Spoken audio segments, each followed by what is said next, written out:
What's up, guys? Welcome back to the VAR Check Podcast, the podcast where football's biggest debates go under review. It is now episode 21. As always, we are jam-packed with things to talk about. Unfortunately for today, Amir Ali, also known as the guy in the middle, will likely not be making an appearance. He is currently out of town and unfortunately may be missing out a few weeks out of the next month. Luckily, we are joined by Ricky and Michel. Ricky, who may not be here, actually won't be here next week. So we are going to, between Michel and I, we may have something cooking for you guys, something special for episode 22 that you guys need to look out for. But without further ado, Michel, I actually wanted to tell you, Fridays we started our new 6v6 soccer league with me and Ricky and Amir. It's a co-ed league. And game one, we're down 3-1 in the second half. And we brought it back 5-3, baby. Started off with the dub. There you go. Just like Madrid, bro. Hasta el final. Oh my God. How's everything going in New York? It sucks. Hey, let's go. Part of the gang. So, everyone go back, rewatch last episode because I think that's where that comment is coming from. But New York sucks right now. I'm not gonna lie. We came out of this really bad snowmageddon, right? It wasn't snowing, but it was still so cold that all the ice that was compiled on the side of the roads was still there. And it was still kind of there, but I live near a park, and through the park, you can see that the snow was melted. It was kind of getting back to 40, 45 degrees, which we're like, all right, that's not that bad. And that's how bad it's been with 40 degrees is oh, it's pretty nice out today.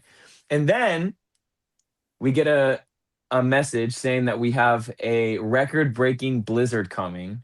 So we're in the middle of this blizzard. As soon as all the snow melted, everything came back. So now it's fluffy white snow, which is fine, but we are back in Snowmageddon, and my body's not taking too kindly to that. Mainly because New York apartments are very, very warm to, contrast the cold outside, where it's not a little warmer. It's significantly warmer, and I think that's where I get sick because I'm going from really cold to really warm to really cold to really warm. Mexican ideology there.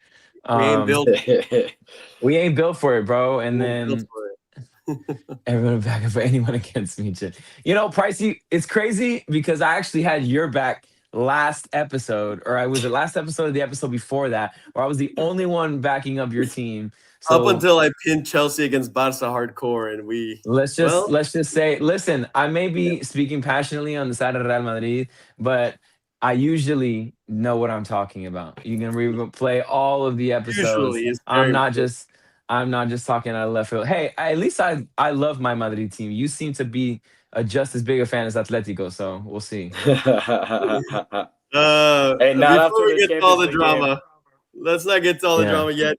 Just yet, Ricky. I guess tell everyone where you're going to be next week. So this Saturday.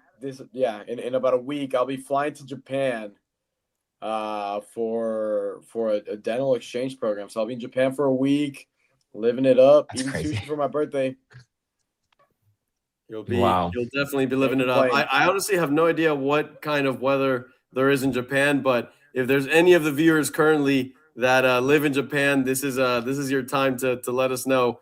And look, Michel, you got someone here to back you up. I'm here for you and you only, not for Ricky. This is for you, Michel. Look at that. Yo, I'm compiling fans, bro. I'm compiling fans. You're building a follower. I'm building my follower. Listen, I appreciate you. Listen, as much shit as we all talk, as much as we go back and forth, I really love you guys and really love the fact that you guys are coming in and being a part of this. This is obviously us talking, but you guys talk just as much as we do. So Barça Zico, you've been on many episodes, so I appreciate you. I don't know if it was sarcastic, but I still appreciate the shout out. And before we get started with all the craziness from this week, I just wanted to give you guys a huge thank you. Last episode was actually joint the #1 most liked episode of the VAR Check podcast, joint top with episode #1. So huge thank you. The more you guys like the episode, the live stream, the more YouTube pushes it out to additional viewers, and that way we can keep growing and building this family that we've slowly cultivated. So make sure you guys go and hit the like button right now if you haven't. And without further ado, let's go ahead and get started. And my God, I mean, just when you think you understand this season, it flips on you again and again and again.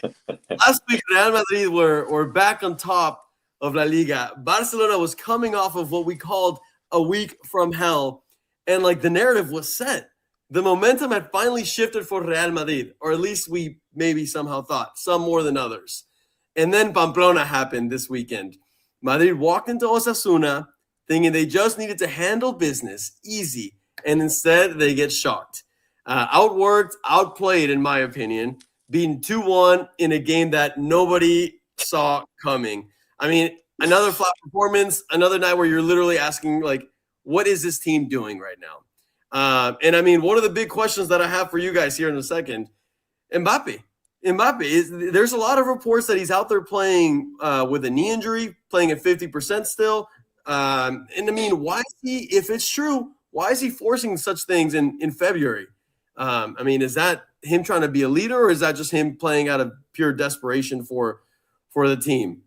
And meanwhile, Barcelona is out here doing exactly what I think a proper La Liga contender should do, which is pull up, no panic, no drama, a 3-0 easy, controlled win. Fermín with another banger, and then just like that, they reclaim their first position again. So here we are. The title race flips yet again, and that's just for La Liga. We'll talk about the Champions League in a little bit from now. Michel, let's be honest, guys. Michel and Ricky, were we really shocked that Real Madrid lost this weekend? No. I'm gonna say yeah. The first half for Madrid was not the greatest. Courtois kept that scoreline tight, but the last 20, 30 minutes of the game, Real Madrid had control, right? I would argue the goal that happened in the 89th minute was completely against a run of play. I was shocked. I mean, I celebrated like a crazy maniac, shaking off my head. They first called it offsides, and you were like, no. But when it hit, man, jumping on the couches. But it was against a run of play. However, yes, Madrid did not play good.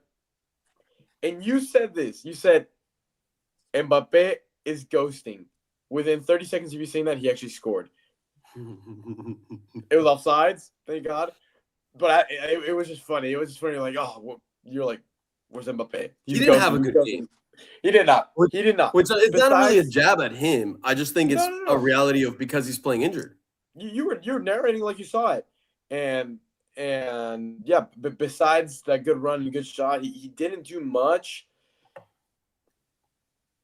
And yeah, Madrid 2-1 down. Michel, what were your thoughts on it? Honestly, I wasn't shocked. I mean, it's been a really tense, hectic time in Madrid, and I think they probably just overlooked Osasuna. You know, I think they kind of like you said, mentioned. I think they came in and they were just like they're thinking about Champions League, which I think is a mistake. You know, but again, as players, with everything that happened, and I'm sure we'll talk about it, but with everything that happened, the narratives and everything, like to go from that to be like, oh yeah, let's get on the plane 2 hours, let's go play Osasuna real quick, and then come right back. Like I think that was the mentality. And Osasuna, for some reason, like again, is one of those teams that always show up, and they're not an easy team away. You know, they're also not 19th in La Liga. They made it to Copa del Rey finals in the recent years. Yeah, they have a decent team. I mean, obviously Madrid should handle it, but I think it was one of those things where they were just not Madrid just wasn't up to the task. But that being said, I think it was good for a few reasons, right? Number one, I think it just reassured everybody that Carvajal is no longer the starting right back at Madrid.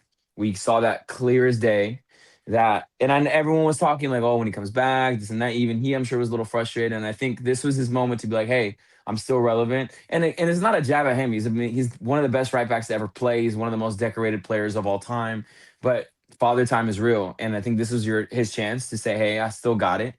And it just proves like, hey, he's a player that's gonna bring you decent minutes when you bring him in the 75th minute to lock it down.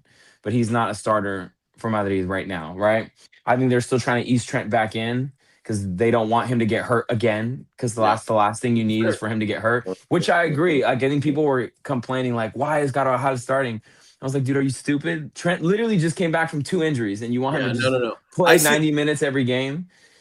I see the But management that they did this weekend between Carvajal and Trent has been perfect. I have zero problems with it.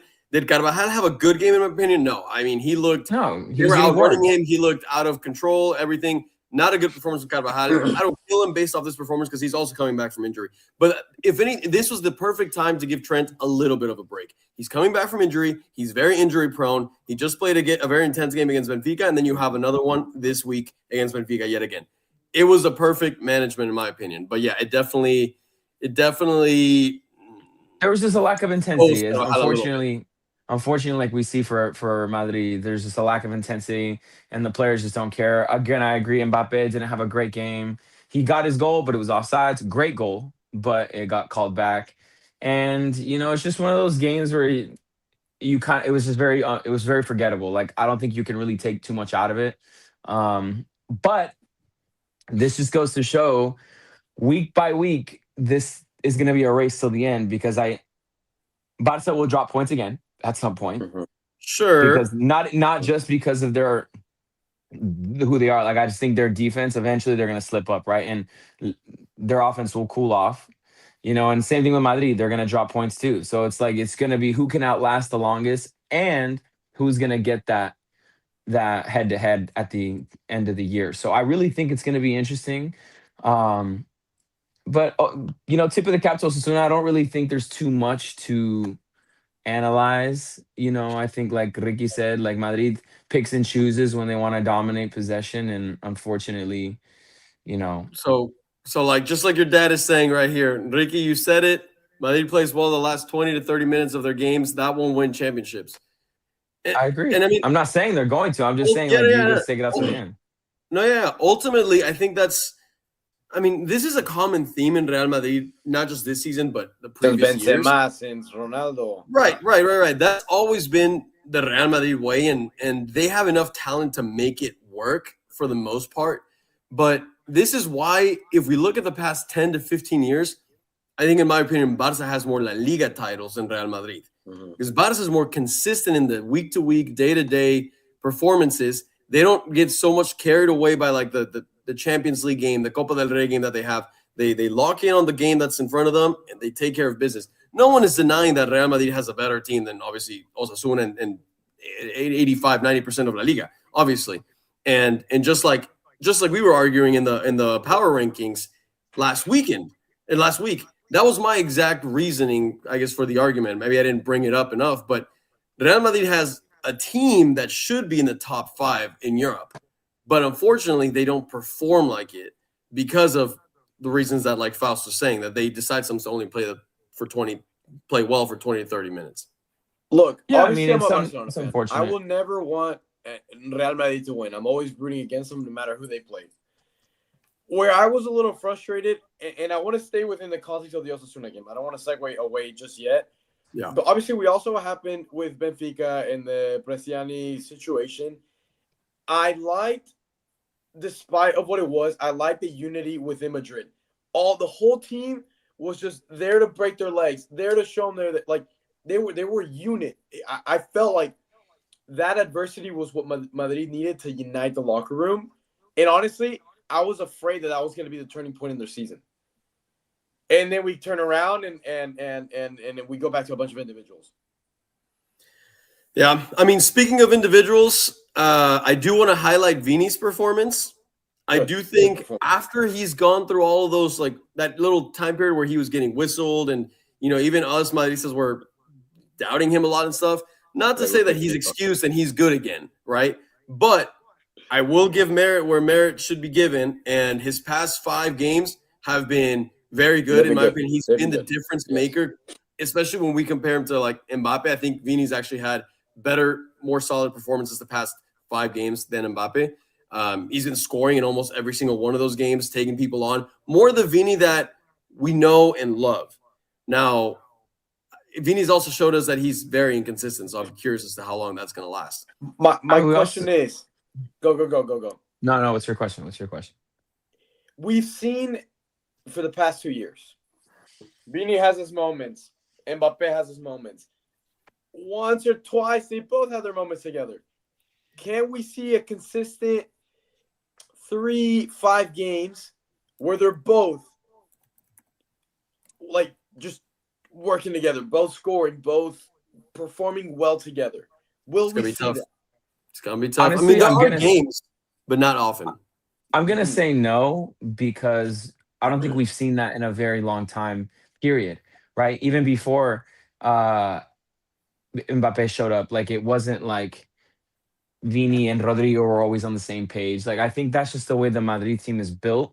Is someone kind of shines in that game, you kind of go where the mismatch is, right? And you feed it and you feed it. And thankfully the team has enough talent to overcome a lot of obstacles. I mean, even in the Champions League finals that we've won, like Madrid wasn't always the best team, and they certainly weren't in the last one against Borussia. Not to say, like, let's say Borussia Dortmund scores those 2 goals in the first half. I'm not to say Madrid still can't come back and win 3-2 because they have that talent. But Madrid has not been a team where they're just like, we're going to play as a unit and we're going to do this and we're going to do that. Madrid is always like, we're Real Madrid and we're going to overpower you, and either by fear or by the fact that we're Real Madrid and we're going to have 16 chances and eventually ours is going to score. Not to say that that's a great recipe for success, but to answer your question, do we think that they'll be playing consistently over a 3, 4, 5 game stretch together where they're both on fire? I really don't think so.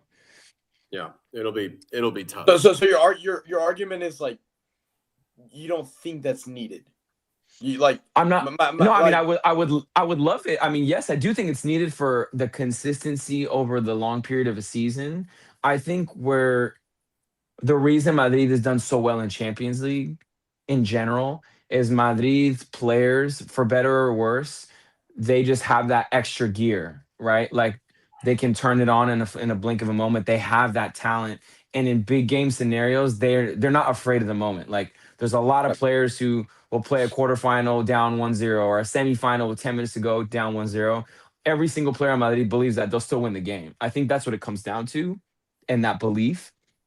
But over the length of a season where you have to be more consistent, where you got to grind out victories, that's where Madrid falls short. And honestly, that is besides unifying the dressing room, that is really the tough part about being a manager at Madrid is you don't have to, like the game against Benfica coming up on Wednesday, bro, Arbeloa doesn't have to I can motivate the team and they'll play amazing, right? Those aren't the games where you have to motivate. The games that you have to motivate is Rayo Vallecano away, Osasuna away, Mallorca away. Like those are the games where you have to find that gear and say, yo, boys, let's fucking get back on this plane with 3 points and figure out a way to get it done. Not to say that he's not trying or you don't know. I think there was a big mistake in taking Valverde out. I don't know if there was an injury or Valverde. They said that he was feeling a little discomfort somewhere. I read that somewhere.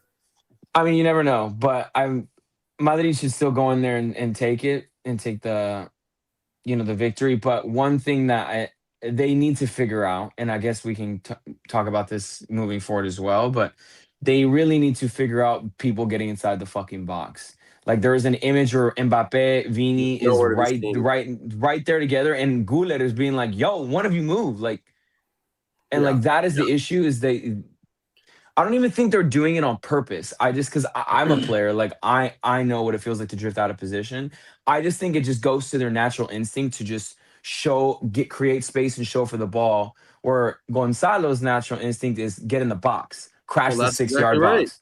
I mean, Mbappé, Vini, none of them are real strikers. They're all playing they played a 4-4-2. They tried it. They played a 4-4-2 to start the game because they were the 2 points up here to give them that opportunity, to give them more space, and they ultimately go to the outside, which again, bigger problem. Talk about the the outside of the season. Jude And I is mean, going to have you know, Like not Jude to- is normally the one that gets in that spot, or at least in in last that first season, yeah. Last Yeah. season. But like we even saw it in the Benfica game when sorry. In the Osasuna game when Vini scored the only goal for Real Madrid. This is He where it went, came from. you know, there were videos where they were showing how he went to Mbappe and he was like, you need to attack that space. Not that Mbappe needs instructions on how to attack, but Vini almost reminding him like, dude, like we need someone in there because we're looking up. And there were so many plays where you see the players go run down the wings. They look for that back pass and there's no one in the box. And I don't know. Funny enough, I feel like the goal came from the frustration of Valverde. Nobody was making the run. He was looking to play a ball in or whatever, and he just decides to dart past 5 players, and then eventually somebody did get in the box. Yeah. So, I mean, Yeah. Look, Madrid We'll has see. a lot of growth. Not a offensively. crazy memorable game. No. Yeah. So, this is with that being crazy. said, we'll move on from the Madrid game. We can talk a little bit about Barca, and then we can jump back to the Champions League and go over everything that happened between Vini and Benfica and everything and whatnot. Yeah. I mean, as I mentioned, Barca had a pretty solid performance.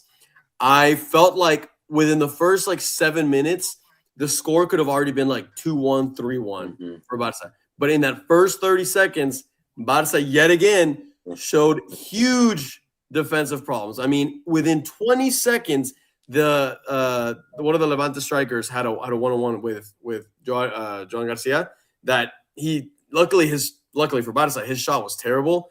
But once again, highlighting the defensive problems. But then again, after that, Barca's offense is, in my opinion, just too powerful right now. And then they just go on to create so many chances. Bernal gets another goal. And Ricky, you were left celebrating. It's true. We do have holes. They were evident today.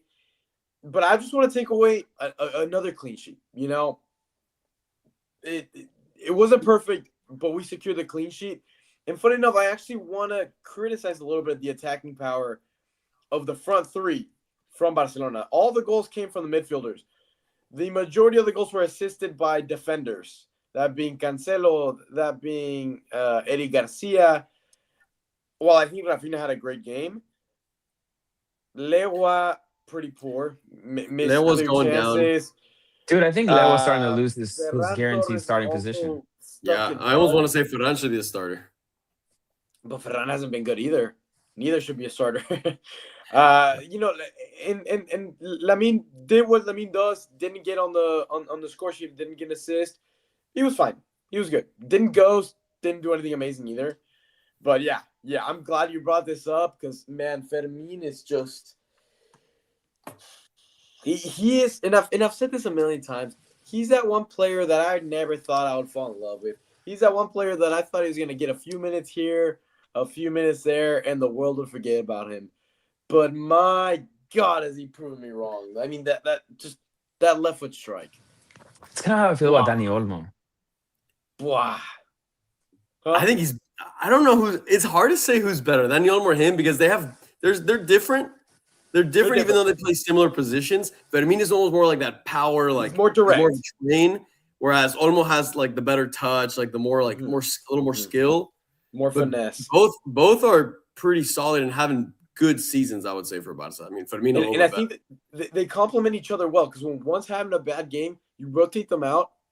The other one seems to, get a score, get a goal, get an assist. And I think one of the biggest takeaways is getting Pedri back. He played the last few minutes. Yeah, he's back. And he's back. He's back. I mean, did he have an amazing game? We'll see. No. We'll see how long it takes him to truly be back, but at least he's back. But he's back on the field. He's back on the field, and to me, that's a huge takeaway. And again, someone that I talked a little bit of trash about, Joao Cancelo. I thought Barca should not get him back. I thought that was a mistake. Move on. He's past his prime. He's a defensive, weakness. He's a liability. But when he has a performance like that, whipping in crosses back to back to back, creating goal scoring opportunities. When the forwards aren't doing what they should be doing, he's creating for the team, and he was a difference maker. He was a difference maker. So to that, I'll take the L. I'll say I was wrong, and I'm still riding home on. In my notes, I literally have highlighted Joao Cancelo's game because I once again thought he was super active, playing left back. He's covering a position, allowing what's his name, Gerard Martin to play at center back, give Cubarsí a little bit of probably much needed break, and once again, I mean, I don't know if this is Hansi Flick. I don't know who's to give praise to this, but the fact that he can manage to keep so many rotations and so many players in that whole Barcelona squad feeling good, feeling confident, getting good minutes. I mean, Marc Bernal, who's obviously not a starter, comes in and the minutes he gets, he's gotten 2 goals in the past couple of weeks. Like I said, Joao Cancelo comes into the team and slots right in. I mean, that tells me that there's a lot of good balance in the team. I agree. Yeah. I feel like it's easy to rotate a player and the system falls apart. Like they don't understand like the chemistry with the rest of the team. It only takes one key player to be gone and the rotation falls apart. But with this Barca, for the most part, it seems to be working well. Go ahead, Michel. Yes, I agree. And this what I'm going to say has nothing to take away from the victory that you guys have now. I just also want to bring the same energy that Rodrigo brings to us whenever we beat somebody we should beat, right? Let's not be prisoners of the moment. Sure. You know, I think Joao Cancelo had a great game. Do I still think he should be playing for Barcelona? No. You know, when it comes down to it, when you guys are playing teams in the top 8 in Champions League, that's really where you guys are gonna show the 100%. DNA and on has the high line been able to click? Is Fermín gonna show up when he needs to, right? Because these players are already playing for Barcelona, right? Like they are good players. Like we don't need them to beat Levante to know that. It's gonna like now where Barca's at is they need to prove it to themselves that they can win at the highest level, at the biggest stage, on the Champions League semifinal. Can they win 3-0 like they do against these things? Like not squeak out against Inter Milan, right? And this is no hate on what happened last year. It happens. Madrid loses all the time. But I also want us to, as excited as we get about certain things, there are big, in my opinion, a lot of red flags. The fact that your main striker hasn't had a good game in who knows how long. Because you already know when it comes down to it, he's going to start one of those important games. And it's hard bringing in a player who has 0 rhythm to be like, all right, go do what you do. You know, and I think that's where it's a little troublesome. And kind of how Ricky said to us one time, where it's like putting a Band-Aid over the leak. I think these games, not just for Barca, for Madrid as well, it's tricky for both of our teams because we feel like, they got it together. Like this isn't the Madrid and Barca that we know and love. And then they go and play someone like Benfica or someone who's fighting for their life in the top 5 or in Champions League. And you're like, where did all this go? And I think it's really easy to just lay back on it. So great win for Barca. It was a professional win for Barca. But same thing like with the Madrid loss. You just got to take your 3 points and walk with it and keep it moving. You know, I was be too high and too low. I was going to say exactly that. I mean, the Real Madrid, Osasuna loss, as happy as I am, in the grand scheme of things, it means nothing. You're allowed to lose games. It's a long league. The season is by no means done or defined by any. It's a slip up that happens to every team. Yes, but we are starting to get to those final 10 games where, you know, I think we have 13 games left in La Liga. And yes, while it's a long season, we have the last third. We're in the final stretch, and I don't care. I mean, this Osasuna loss, I think, could very much haunt Real Madrid because they decided to go out one weekend and they had their minds on the Champions League. And yes, Barca should have beat Levante, and they did. And I think Fausto said it. Barca got it done. Levante is second to last place. Exactly. But sometimes, tell me how many times we see that a game that was supposed to be easy gets complicated against one of the last 3 in the league, and you come out with a tie. I mean, Barca Mallorca. These things definitely happen too. So while of course Barca should be beating them, but just like they should be beating most of the teams. Same with Real Madrid. But I also think too, we have to keep in context of the play.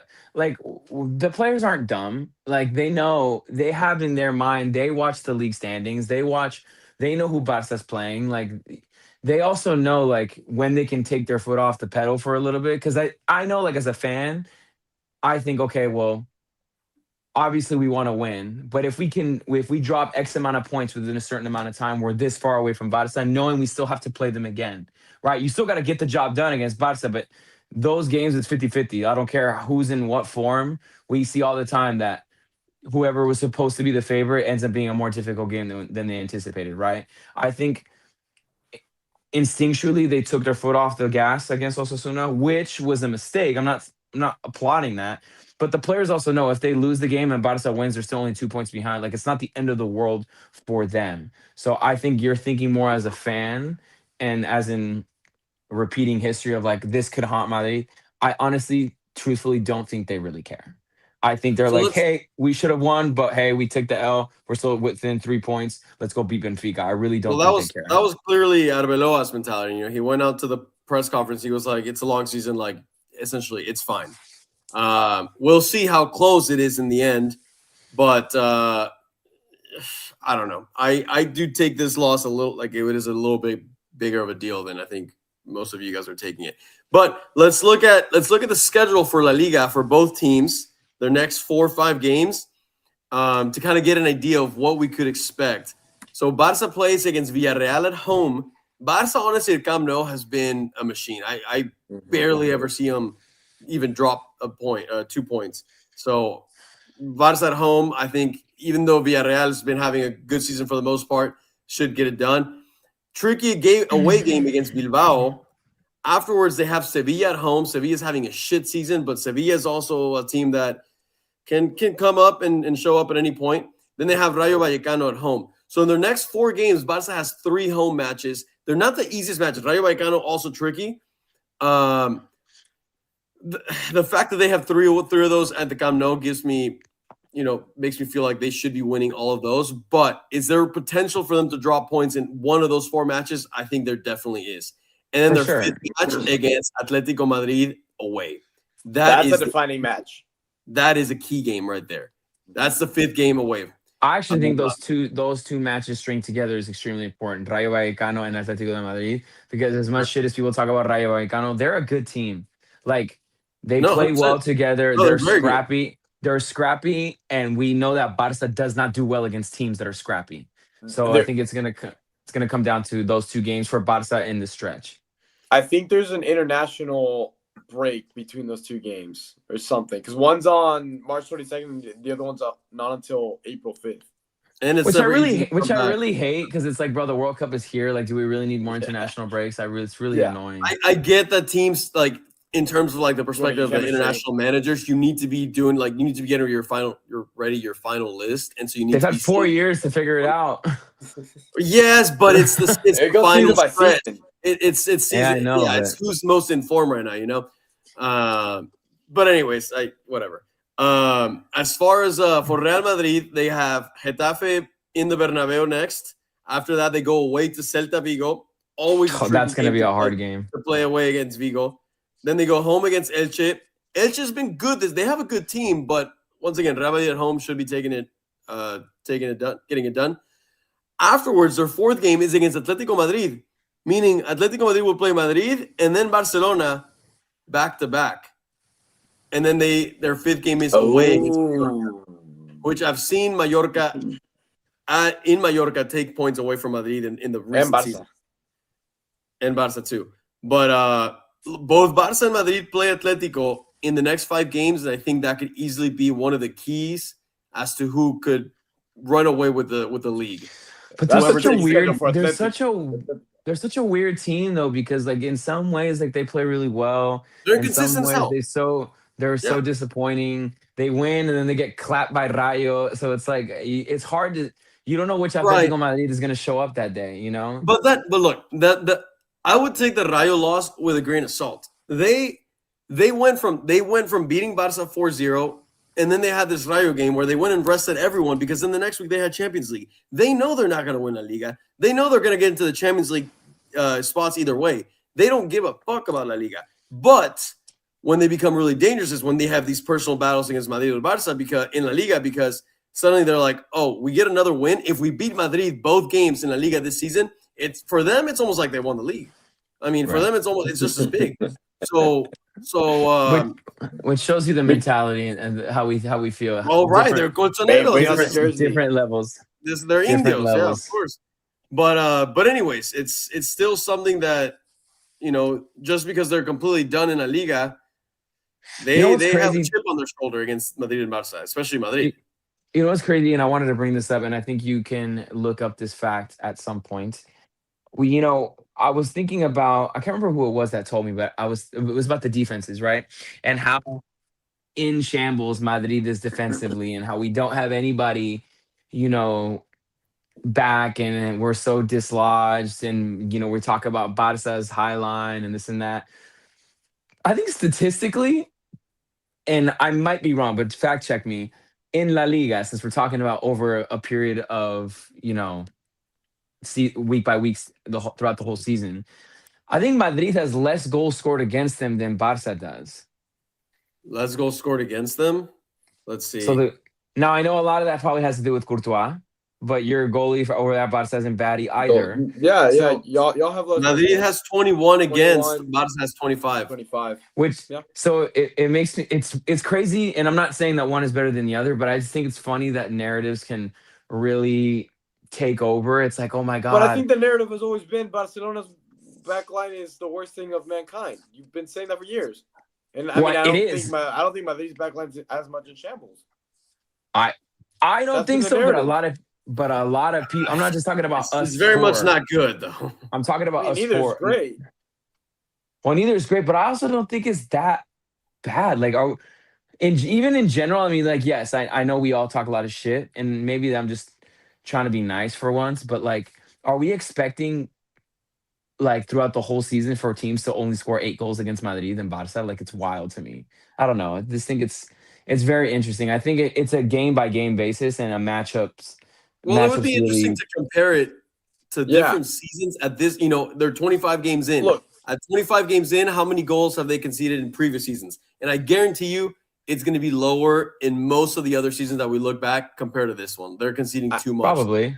I think we should compare it to the other leagues. For example, Arsenal, 28 matches played, 21 goals against. Same at Real Madrid.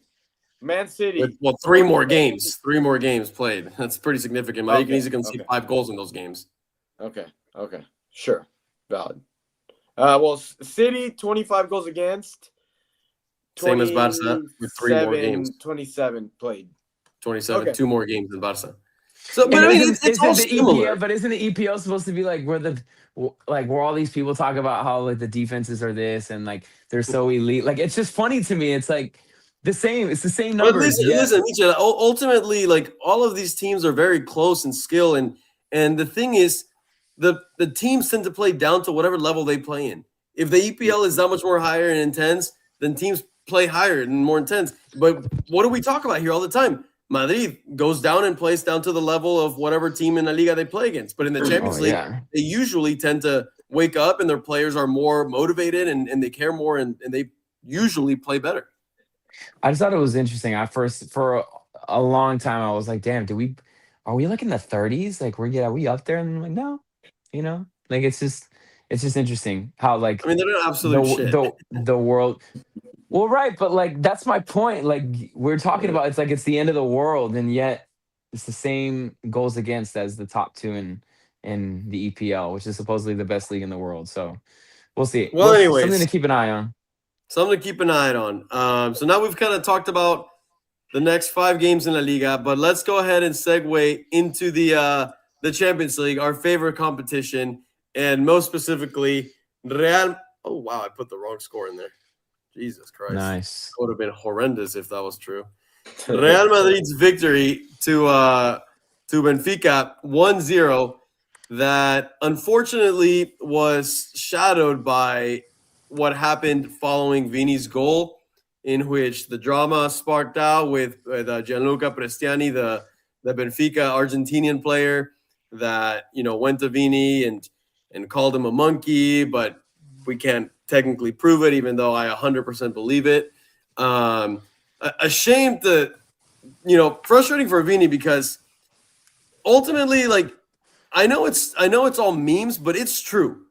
Vini, they say he provokes and stuff, but ultimately Vini scores a goal. He goes and he does his dancing. Yes, does he like go like this and do it in front of the Benfica fans? Sure. But at the end of the day, it's part of the sport. It's part of the sport. And the ref and the players from Benfica, if it was anyone else, I doubt they'd be coming up to his face and starting to say shit to him and give that player a yellow card. So that aspect of things frustrate me. And that's what, Benfica that was trying to just – they should just be trying to get the ball back and say, let's keep playing because we're playing a good game too. We're keeping it even. Made it all about Vini, and then I think in the end it ended up costing their own. I don't know if I agree with that narrative. I mean, look, I'll be honest. All my feed is obviously Barca fan pages, and they get every little angle. But from the recaps of the videos I saw, it was Vini talking all game long to them, provoking them. But that's football. That's a sport. You're talking shit out there. That's fine. Exactly. It's football. But it's not just Vini. So words should not affect you. Just like Vini's words affect the other team. Like play. Just play the. But listen. Everyone's always talking shit in these games. The fact that he's dancing, I love it. But behind the cameras, he's also saying his shit too. Is he saying racist stuff? No, but he's saying, shit to get in their heads. I don't know what he's saying, but there's nothing wrong with that. I don't know what that's wrong with that. Well, I'm just saying, like, why is it always Vini? Because he's not the only one. In the spotlight, huh? He's not the only one. He's not the only one. What? In the talking spotlight? shit. Talking shit. He's the main one. Well, he likes to talk shit, but I mean, how many players do we know in this sport that like to run their mouth and talk shit and stuff? And it's fine. And it's obviously talking shit is always gonna come with its backlash. And I get it. But in that moment, Vini scored a goal, he celebrated it, and I mean he's allowed to. He's allowed to. And no one's saying he's not. I am for players dancing. I am 100% for that. I don't think the dancing was what triggered, to what happened this week and what's happened for the past 3 years. I think it's the behavior when the ball's out, right? When the ball goes out and the cameras turn away, and the little things he says or little things he does. I think that's the behavior that's coming from. And players know he reacts, so players go and they fuck with him because they know he'll overreact. And he'll get a yellow card. They know that. Sure. So I don't think it's about the dancing at all. Dance. Honestly, I thought that celebration was badass. I love you. Can you show us what it was like? Love you. El Bailavini. Michel, what's your take on this? I think it's really complicated. Because on one end, I do hear what you're saying, Ricky, and I do think Vini it's definitely in the reap what you sow. Like Vini's not an angel. Let's just put it like that, right? Like he knows what he's doing. Vini, I'm sure, talks his shit. And also what Rodrigo said, like I'm with it. I do like when players talk shit and it brings the emotion into the game. And I do think it's a little weak when players can dish it but can't take it. And I think that's kind of what Ricky's trying to say is like Vini gets upset when people talk shit to him, but he's talking shit too. So it's like, well, you can't blame one and not blame the other. Where I do think this is different, and Ricky, I'm not saying that you're against this, but I think Prestrianni took it to a whole nother level. And what I get frustrated about is I actually think Vini did everything the right way. He went and celebrated with the fans. He did what he did, so on and so forth. I think the yellow card was stupid. Players are going to come push and shove and whatever. That's fine. You break it up and you let them play. But Prestrianni ran over to Vini to say what he said. He said it under his thing so the camera wouldn't see it. So it's premeditated. You knew what you were doing, because if not, if it was, you could say it was like, well, it was heat of the moment. It wasn't, because if it was heat of the moment, he wouldn't have done this. You would have just said it, and then they would have argued. So he knew what he was doing. Vini went straight to the ref, which is, I'm sure, what he's been told to do in the past. It's smart. Of like, It's smart. Right. It's smart. And then you see, there's a clip. He's just chilling by the bench, letting the players go at it. I think it was super weak for Prestrianni to do it. I think it was super cowardice. And then going back and saying, I didn't say anything. I didn't say anything. Of course, that's what you're going to say. First he said he called him so brother, guilty. then he backed away from saying that, said he called him like a homophobic slur. word. And I'm just like, well, that makes it not, to me, that's those two things. The rules in the UEFA handbook or whatever said that if you're racist or homophobic, it's the same exact consequence. So I was just like, all right, you're just trying to save yourself so that way they don't call you racist, but now we can just call you homophobic. Which either way. But it shows you that he's a liar as well, because it started with, I didn't say anything. Yeah. And then he put us on his Instagram, oh, I didn't say. You know, I think it's weak. I think they banned him. He got a 1-match ban, which is stupid, but they banned him because they knew that they didn't want any problems at the Bernabeu. And but he's still going to the game, as well as the reports that I last saw. Like, he's going to be in the stands. Which is we'll see. We'll see. But I mean, Argentinian players usually are like that. They don't really care, and they talk their shit. I thought there was like a thing where Otamendi was like showing his World Cup tattoo to Vini. I also thought that was stupid, because I was like, bro, you had nothing to do with that. Yeah, it was like Messi won you that, and plus it'd be different if you're showing it to like a player that hasn't won shit. I'm like, bro, Vini's won 2 Champions Leagues, like scored in both of them, like won way more titles than like. Oh, I guess he did win some with Man City, but I was just like, dude, like it was funny. On top of that, Brazil has more World Cups than like Argentina, so it's like. But I think that level of shit talking it's fun. It's fun. It's going. I think what Prestrianni did took it to another level, and I'm very disappointed in FIFA for not coming down harder on this guy, because you're just showing that as long as you cover your mouth or you can't prove that you said something, you can do whatever you want. And this is going to become an issue, you know, and it sucks because no one deserves to be treated like that. No matter how annoying you are, no matter how awful and however much you talk shit on the side, no one should have to go through things like this, because, you know, I don't think the three of us really have dealt with anything like that. I'm assuming. And we don't come from these places that these players come from. Like, we talk about how they're so spoiled and rich. Like, well, they didn't always used to be like that, right? They used to be dirt poor, and they built what they have. And if you're going to talk your shit, talk your shit. Where I don't agree is when Vini complains about getting hit or about getting, like, yelled at if it's not in a racial or whatever way. Because I know Vini. I know, because I've been that type of player. You are also talking shit. You know what I mean? And it's also frustrating that the narrative doesn't stay the same. Now, I know it's just a person-by-person thing, but if other players do what Vini did, the same level of attention wouldn't be put with that. But then you also get the other side of the coin, too. When he does something well, it gets kind of blown up out of proportion, and he gets to reap the benefits of his life from that, whereas other players really wouldn't. So that's kind of like the price of fame. It's the price of fame. You know, it's like everything is blown up out of proportion. I think Prestrianni was weak. I think, you know, Mourinho said that stupid comment about, you know, you can't rile up the fans. I think he did it for 2 reasons. Well, one, I think it was just a heat of the moment thing, but Mourinho was the last person who could talk about not riling up the fans. How many videos over there are him with like celebrating like the fans? But I think go ahead. I'd argue Prestrianni's career's over.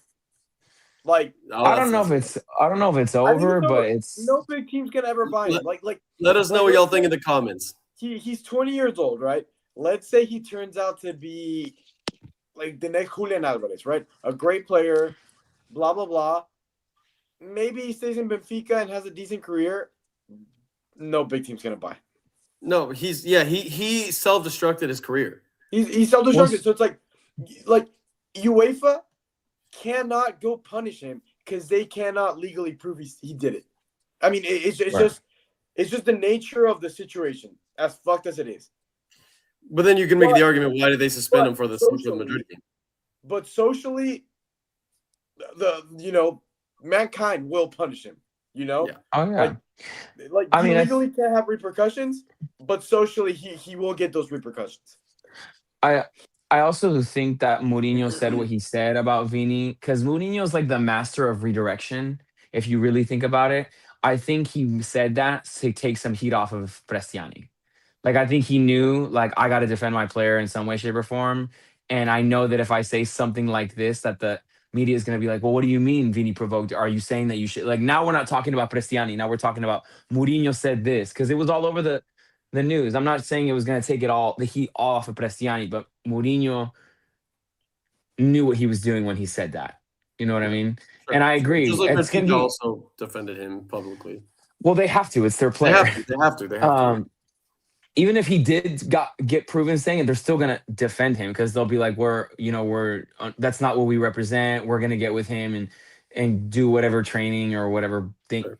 sort courses they need to do. But I mean, I don't know if his career is over. I think in general, people always find the next storyline and I something like new to go off about. But we'll see. I hope. I like this comment from Pricey. Definitely not over, but I would agree it's capped. There's a certain statue of club, Mm-hmm. kind of like Mason Greenwood, that will no longer entertain him. Great example. Great. What happened Yeah, with Mason Greenwood's a Greenwood? perfect example, or similar. Wait, bring up this one. Your dad? Yeah. Didn't something similar racist remarks happen with Argentine Chelsea player Enzo Fernandez? More severe punishments are needed. There may have been. I'm not specifically recalling right now, or maybe it wasn't as severe or didn't get as much press because it wasn't against Real Madrid, it wasn't against Vini. But I think you are right that there was something that happened with him. But also, and more importantly than anything, I really hate that this is taking over the fact because Vini scored an absolute banger of a goal. And what have Honestly, we have not even talked about his goal? dude, I think it was. I mean, you'd have to show me every single goal in the Champions League season so far, but it's got to be up there It was a because great goal. it was perfection. He didn't even look up. He got to his spot, he cut in and just ripped it, and like it was an amazing goal. And it sucks that has been overshadowed completely by a stupid fucking 20-year-old who has completed nothing in his career. The biggest thing he's ever done was won the U20 World Cup against Mexico, unfortunately. But like, who cares? No one talks about Sub-20, you know? He's playing against Madrid. Like this is the biggest moment of his life, and he fucked it up for himself. Yeah. And that was an incredible, incredible goal. So it sucks that we, as the world, have had to talk about that over the brilliance of what was done on the pitch by him. And Pricey, that's right. It was that video that came out with Argentina celebrating after they beat France. That's and right. And a lot of the Argentine players led by Fernandez were saying like racist stuff to the French players. But you're right. He did go in and apologize, and it was forgotten. I think it's just the fact that Prestrianni was more in a bigger stage with so many people literally watching it live. And I mean, the game stopped for 10 minutes. Yeah. All right, Ricky, let me ask you a question. Do you think that the Benfica locker room got divided or is divided now, or no? They certainly have some African American Or- players in there. Well, again, do they actually think he said it, or he's gonna say no? I mean, maybe he did say I think he homophobic said slur. I it. doubt it. No, he said it. I think he said it, dude. They panned those cameras, and he looked as guilty as ever. So that's what I'm saying. So there's a lot of black players over there as well. So what do you think they don't know. maybe talk to I him, don't or I don't know. I do not know, actually. Well, only time will tell, really. I mean, if he gets sold by the club at the end of the season, like then that'll answer. You know, interesting? We'll see. But for now, they're not going to show publicly anything. I doubt anything will really come out to light, but we'll see. Well, anyways, I think that's, everything is left wide open in this leg. I think Madrid could have scored maybe a second goal and put it away, but with a 1-goal difference, it's still to play, even though, once again, Madrid should be, they have a foot into the next round and they should take care of business. But also with this season, this Madrid, I'm not taking anything for granted. And Benfica's still in the game, bro. 1-0 is not an easy. I'm not saying that they're gonna win, but Madrid can't go in there thinking, all right, we got a 1-0 lead. We just gotta play smart and keep it like no, Madrid need to go in there and put three down in the first half, and then you can take the foot off the gas. And they should have a chip in their shoulders to beat Benfica now in their stadium with their fans. And I think we're going to see probably one of the most united Madrid fans for this game. No whistling, no stuff. I think the fans are actually going to bring Madrid in and protect them in their stadium this time. As they should. I think as they should, but well, as long as the performance is correct. I think the fire from last game will help Madrid ultimately, but you can't rule out a potential like overreaction from the Madrid players, like wanting to get the extra little chip in and maybe getting a stupid yellow card or it having like a negative effect on them. I think it'll help ultimately, but we'll see. We'll see. Let's the ref to control the game. Yeah, it'll be important. Let's quickly touch on the other playoff games that happened. I have our predictions here, so we can, if you guys need me to remind y'all on anything. One of the big ones, Galatasaray took it to Juventus, beating them 5-2, 5-2, which is insane. Amir was the only one that predicted Juve, and personally, I think that makes sense. And he's not here to defend him wrong. He might have just gotten them all wrong.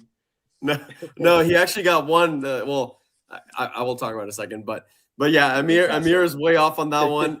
All three of us predicted that Galatasaray would go through, and it seems probably 95% that it will happen. And not just that, but they completely outplayed Juventus. I got to watch the game, and it was just like, geez, let these poor guys breathe. So I was happy to see Galatasaray take to them. The next one, which I was shocked at how close it was, Monaco versus PSG. PSG was down 2-0, and after Dembélé got injured, subbed out, Doué came in, scored 2 goals, and then who was it that scored the third one? Hakimi. They were able to bring it back. Personally, I think the game, the tie is with PSG beating them away and not playing at home. It's probably cooked, but I don't know, closer than I thought. The funny thing was 4 days before that they lost 3-1 to Rennes, so it was not a great week for them. Not a great. PSG is definitely a little iffy. They're still there, and I think once again, just like last season, the moment they're almost like Madrid maybe. The moment you put them in the big games, they wake up because they got the talent, they got the players, but it's almost like they're falling asleep a little bit in some of these games at this point of the season. I don't think anyone had Monaco, so we'll move on from that one. The next one, a very big one, Dortmund versus Atalanta. 2-0 for Dortmund. Let's see. I know I went for Atalanta in that one. So and let's see. I did Dortmund. Ricky had Dortmund, Mitchell had Atalanta, and Amir had Dortmund. So we were split 2-2 in that one. I still believe what I said. Atalanta will beat them at home. The only question is, can they beat them by 2 goals and take them to extra time? And that's where it might be a little questionable. Dortmund may have edged through this one, but I still fall, and I would still say the same thing. Dortmund chokes the big moments, and this is a big moment for them. We'll see. We're not even going to spend much time with Newcastle. They beat Karabakh 6-1. That one's cooked. They'll go through the next round. But here's the other big one, and I know that I already see some comments here. Shoryu, what did I say about Inter Milan going out? Inter tomorrow. It's coming, Pricey. Oh, how have you not started with Bodo? Well, hey, you're waiting for the special moment. The big upset of the playoffs is Bodo beating Inter Milan 3-1 at home. Definitely shocked by it. I mean, Bodo have now beat Atletico Madrid, Manchester City, and now Inter Milan. They are the Cinderella story officially of this Champions League. I love to see it. Have you watched the games? They actually play really well. Like they're not just like scoring like these scrappy goals. Like they're piecing teams up, playing, quick combinations, one touches, or running off the ball. Like they're playing well. And I think they have a player, their number 10, used to play for Milan as well. So they have players that obviously it's a different level, but it's not a coincidence anymore. Sure, Man City, okay. Oh, okay, Atletico Madrid. Now Inter. Like you beat some of the Sure, biggest yeah, clubs yeah. in three different leagues, three different, I'm really happy for them. I think it's awesome. I hope they can seal the deal, even a 1-0 victory, move on into the next round. I think that's where it'll end for them. But I do think it'll be really awesome for them to get that extra cash, for that club to grow that club. They're getting some notoriety. It would be even sweeter if they end up beating the whoever they beat in the following round. But I'm really, really happy that a team like that Yeah. can show up. Look, I want to see. Of course, I want to see Bodo go through. I mean, who doesn't want to see Inter Milan get eliminated by the the small team, the smaller club?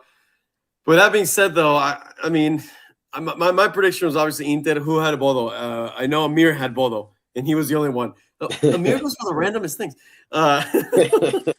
Well, it looks like Amir will make up for his lack of predicting Galatasaray going through with his Bodo prediction. Maybe, because I still think they still need to go to Milan. They still need to take care I mean, of they have to business. lose by That's not going to be 3 easy. goals.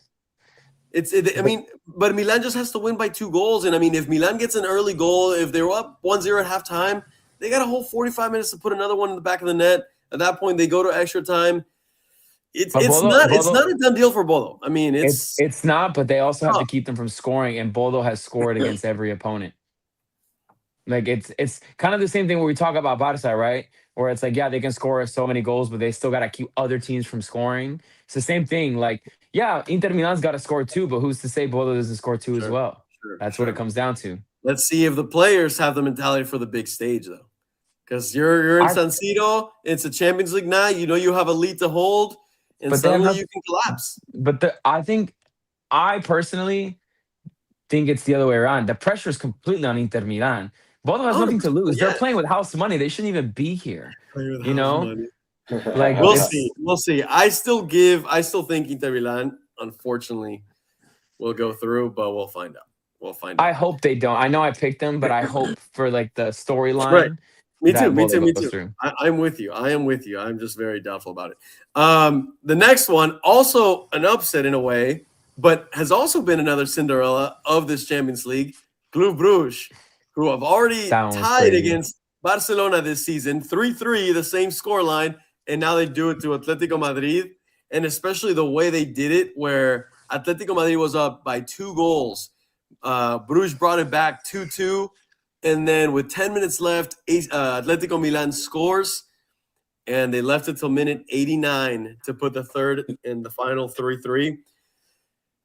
Also, will be tough one to go against Atletico in the Metropolitano, but nonetheless, you can't take away merit for what they've done this season.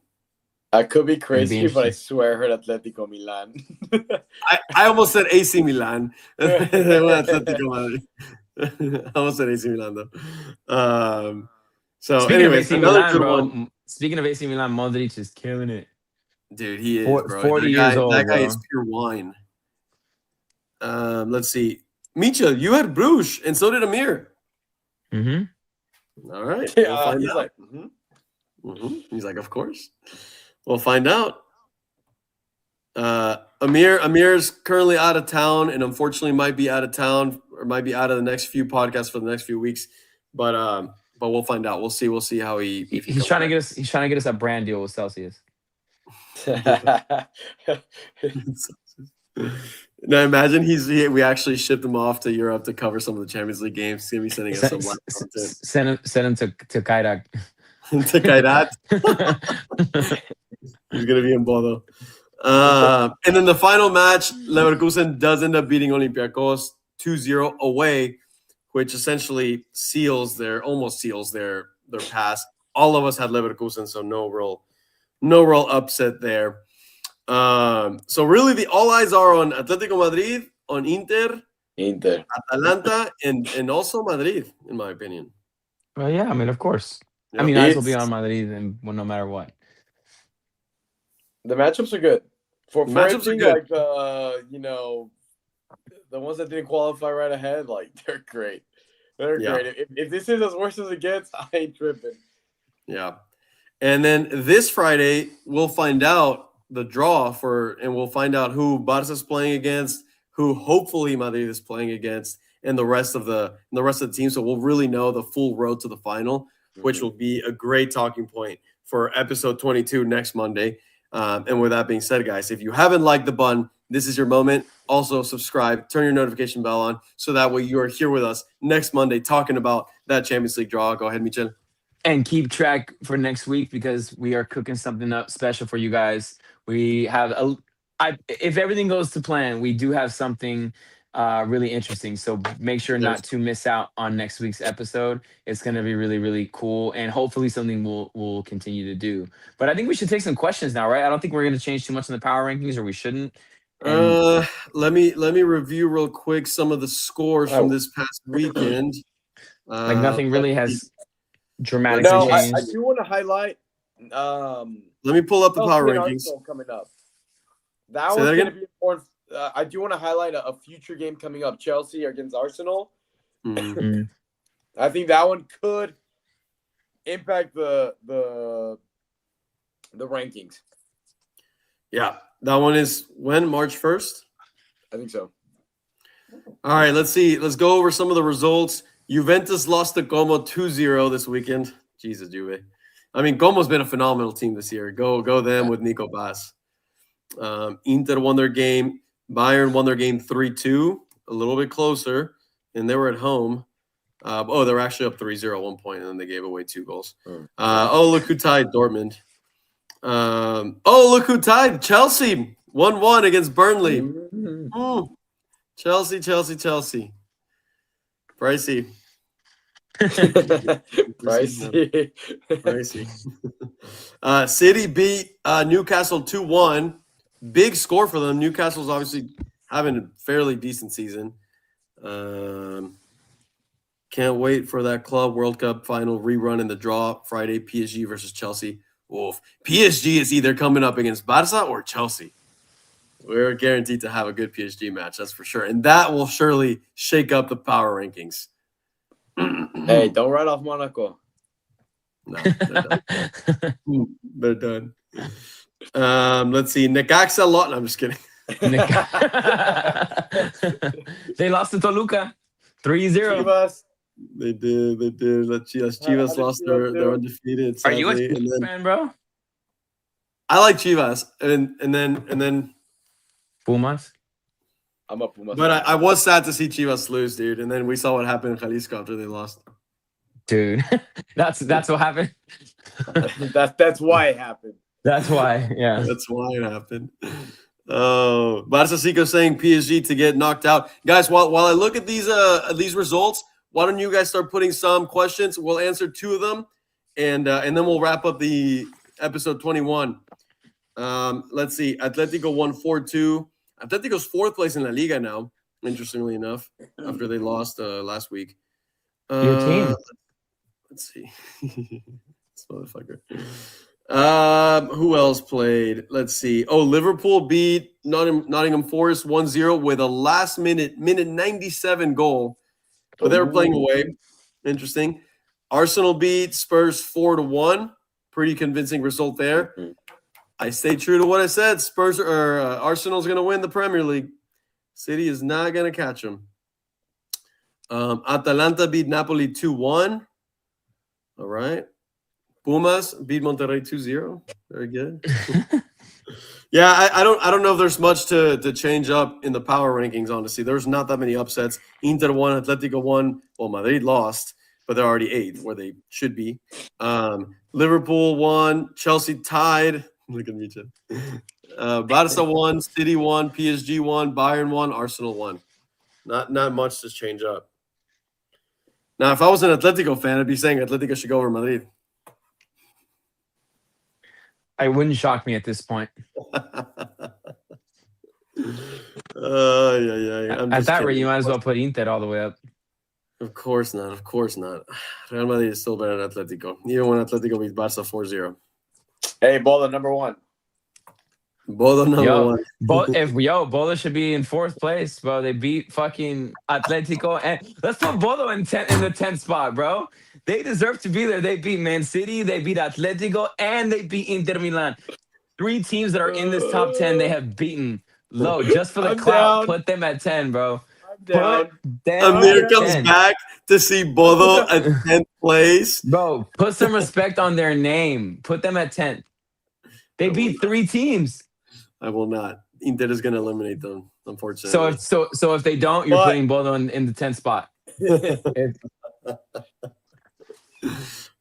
Michel, you're being emotional. No, I'm being hyped. Yo, I mean, if you want to be, you talk about this is a week by week, this is the dynamic power rankings of the season. Season. Okay, so in this Champions League season, they have beat 3 teams in this top 10. And good for them. They tied Dortmund. They tied Tottenham. Wow, they are having an impressive season. They are. They really are. What position did they finish in the Champions League? Fucking 23rd. Are you kidding me? You may as well put up there too. Well, you put freaking Aston Villa in there, and they weren't even in the freaking Champions League. So. I honestly did not want to put Aston Villa. I did it because you guys were putting in a lot of pressure for Villa, and we let them have a week of glory. But look at that; they're right back out. If we put Bodo, they'll be right back out. Anyways, so let's get to these questions. Are there any questions here? Yeah. Let's see. Well, real quick, while I look for other ones, what will the score for the Benfica versus Real Madrid game be? I don't know. I feel like it's going to... I've been so wrong on my scoreline predictions recently. They're tough. They're tough to predict. 1-1. Nah, there'll be more goals. Don't bet, kids. 3-1 for Madrid. Has traded Marseille for Bodo. I'm dead. I saw that, dude. Now we're going to do a Bodo coverage for the rest of the season. Yeah, we don't even talk about Marseille anymore. Bro, it's a dream that's been Hey, Ricky, should Pedri start the next game? Why? Maybe. Does anybody ever start from coming back from injury, bro? Well, he already got us some minutes in. Maybe you could start the next one. Who do they play against? What did we say? What did we say? Damn, I have terrible memory. Me too. Are Spurs going to... Oh. Real, where at? Where are they playing? We just went over this. Villarreal at Camp Nou. I wouldn't start him. Maybe this is the second time he's been hurt this year, right? Also? Yep. Yeah, I wouldn't start him. But, we'll see. All right. Will Spurs get relegated? Do you think Spurs are going down? We have 2 questions about Spurs, who are currently 16th place in the Premier League with 29 points. And then West Ham is 18th with 25 points. I don't think they'll get relegated. No, However, I don't think so. It's sad that they're so low when they were so high in the Champions League. True. Crazy. Oh, look, Pricey says technically we should be having Dortmund over Inter Milan in the 10th conversation. Hell no. Rodrigo would rather put Bodo in the 10th spot than Dortmund. Yeah. At that rate, let's give it to someone that actually has some merit and has actually won some big games. 3 big games. That's hilarious right here. To be fair, actually, no, they won in Atletico de Madrid, right? Or did they win all 3 of those games at home? I think the one against Atletico de Madrid was away. What was away? I think it was away. Good for them. Oh, this is a good one. This will be the final one. I'll let y'all answer. If City go on top of the table, does Arsenal go down in the standings? I mean, that is what would happen if City topped the table. Arsenal would go down in the standings. No, but I think he no. I think he means power rankings, but that's hilarious. I was like, I mean, yeah, that's literally what happens. That is what would happen, but I think depends. I mean, because I think that's the merit you guys have been holding in the Champions League. Arsenal is still in the Champions League doing well, and then they tie a game and City wins it, and that's enough for City to go over them. I would still say Arsenal's still better, having a better season. I'm just ready to collect my $100 Arsenal- after Arsenal bottle this shit. I'm excited. Arsenal's not gonna. Bro, I know you Arsenal is saw not. that. I know you saw that tie and you got scared, bro. It's Fuck it's no, gonna bro. happen. Fuck no. I ain't scared. Arsenal's gonna win this season. There you go. I can't wait. I'm gonna collect in person. I want it in ones. Clip it. I want it in ones. Yeah, I'll give you your $100 bill in ones. Your $100 in ones. Hand delivered when we fly to New York. That's right. Remember, guys, buy your flights for the New York World Cup final. We're doing We're going live with the fans, with you guys, live debates. Hey, Meach is going to be making it rain mid-podcast. For $35.99. No, I'm just kidding. Oh, my gosh. Well, with that being said, guys, Marcico, thanks for the pod. Looking forward to the next one. Big games for the next pod. 100%. A lot to talk about next time, including the Champions League draw. You guys are going to want to be here. Make sure you smash the like button if you haven't. Thank you so much for all of you that were here the majority of the podcast. We've had a blast yet again. And without further ado, Ricky, Michel, unless y'all have something else, we will sign out. Peace. See you guys next week. Big something coming for you guys. Make sure you tune in next week. Peace. Wow.